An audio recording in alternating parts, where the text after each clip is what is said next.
Un port en lagune relié à la mer par un canal, celui de Vridi. Un édifice né de la volonté des autorités coloniales de créer un port dans le but d'exporter les matières premières de la Côte d'Ivoire vers l'Europe.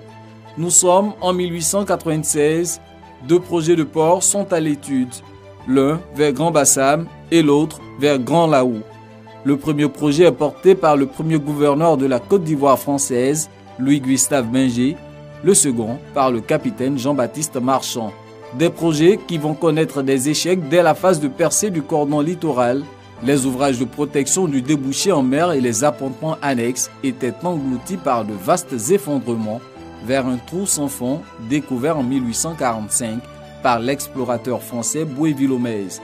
En 1932, le projet est repris par l'ingénieur des ponts et chaussées Roger Pelnard-Considère. Il propose un ouvrage capable de surmonter l'obstacle du trou sans fond. C'est ce projet adopté en 1935 qui donnera finalement naissance à l'actuel canal de Vridi. Les travaux lancés en 1938 vont être retardés par la Seconde Guerre mondiale.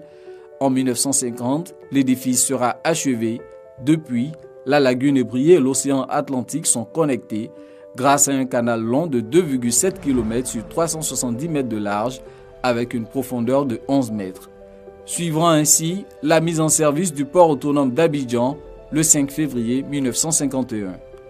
Entre 1974 et 1975, le canal va être approfondi pour l'adapter aux mutations du secteur maritime.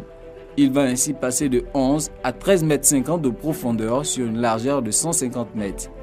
Depuis, plus de relooking, ce qui va faire perdre au canal de Vridi son statut d'atout majeur pour ainsi devenir le principal facteur limitant à la compétitivité du port d'Abidjan.